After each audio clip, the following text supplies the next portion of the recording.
ನಿನ್ನೆಯಿಂದ ನಾನು ತೋಟಕ್ಕೆ ಹೋಗಿಲ್ಲ, ಬೇರೆ ಕಡೆಗೆ ಹೋಗಿದ್ದೆ. ಈ ವಿಷಯವಾಗಿ ದೇವನನ್ನೇ ಕೇಳಿದ್ರೆ ತಿಳಿಯಬಹುದು.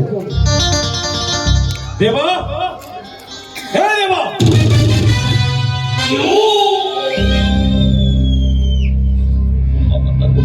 ಬಂದೇಗಿನಿ, ಏನದು ಕರೆದ ವಿಷಯ?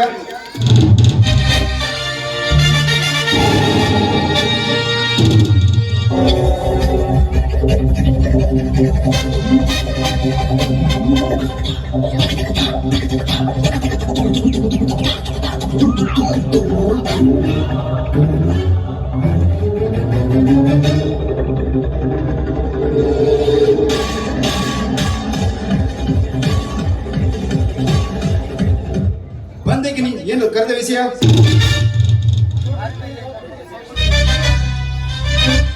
ತೋಟದಲ್ಲಿರುವ ತೆಂಗಿನಕಾಯಿಗಳನ್ನು ಪೇಟೆಗೆ ಸಾಗಿಸಿದೇನಪ್ಪ? ಇಲ್ಲ ಗಿನಿ, ಸಾಕ್ಷೇ ಇಲ್ಲ. ಯಾಕೆ? ತೆಂಗಿನಕಾಯಿಯನ್ನು ಸಿರಿಯನ್ನು ಹಾಲನ್ನು ಸಿರಿಲ್ಲ, ಆದ ಕಾರಣ ಅವನಿಗೆ ಕಳಿಸಿರೇ ಇಲ್ಲ. ಏನಾಯ್ತು? ಮನೆಯಲ್ಲಿ ನಾಯಿ ತರ ಕೆಲಸ ಮಾಡಿದಲ್ಲ ಮಗ ಚಂದ್ರು, ಆಯ್ತು ಅಷ್ಟೇ.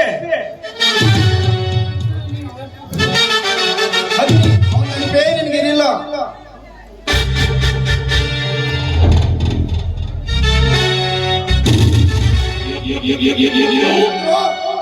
ಚಂದ್ರು,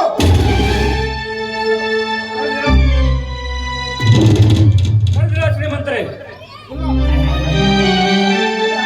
ಇಲ್ಲ, ಇಲ್ಲಿ ಹಾಯಾಗಿ ಮಲಗು ಎದ್ವಿ. ಕೂಗಿದ್ರೆ ಕೇಳಿಸೋದಿಲ್ಲವೇನೋ ನಿನಗೆ? ಇಲ್ಲ ಶ್ರೀಮಂತರೇ, ದನದ ಕೊಟ್ಟಿಗೆಯಲ್ಲಿ ನೀವು ಹೇಳಿದ್ದು ನನಗೆ ಕೇಳಿಸಲಿಲ್ಲ.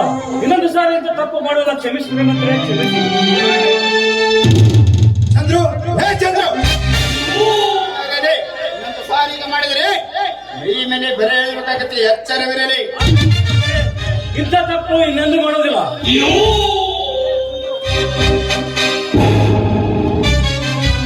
ಚಂದ್ರು, ಬೇಗನೆ ತೋಟಕ್ಕೆ ಹೋಗಿ ಒಡಂಬಡಿರುವ ಎಲ್ಲಾ ತೆಂಗಿನಕಾಯಿಗಳನ್ನು ಚೀಲಕ್ಕೆ ಸುಲಿದು ಚೀಲಕ್ಕೆ ತುಂಬಿ ಅವುಗಳನ್ನು ಎತ್ತಿ ಲಾರಿಗೆ ಹಾಕಿ ಪೇಟೆಗೆ ಸಾಗಿಸುವ. ತಿಳಿದೆ? ರಾಮಾಚಾರ್ಯ ಕಳಿಸಿದ್ದ, ಅವನಿಗೆ ಕೂಡ ತೆಂಗಿನಕಾಯಿಯನ್ನು ಸುಲಿದು ಲೋಡ್ ಮಾಡಿ ಬಂದಿದ್ದೇನೆ.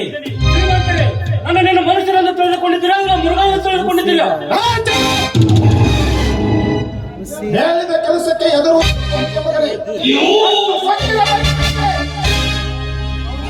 ಇವನಿಗೆ ಬಾಯಿ ಮಾತಿನಿಂದ ಹೇಳಿದ ತಿಳಿದರೆ ಈ ರಾಷ್ಟ್ರದ ಮಗನಿಗೆ ಚಾಟಿನ ತೆಗೆದುಕೊಂಡು ಬಾ, ಬಾರಿಸಿದರೆ ಆವಾಗ ತಿಳಿಯುತ್ತದೆ ಈ ನನ್ನ ಮಗನಿಗೆ ದಶಗುಣ. ಅಗ್ನಿ, ಯೋ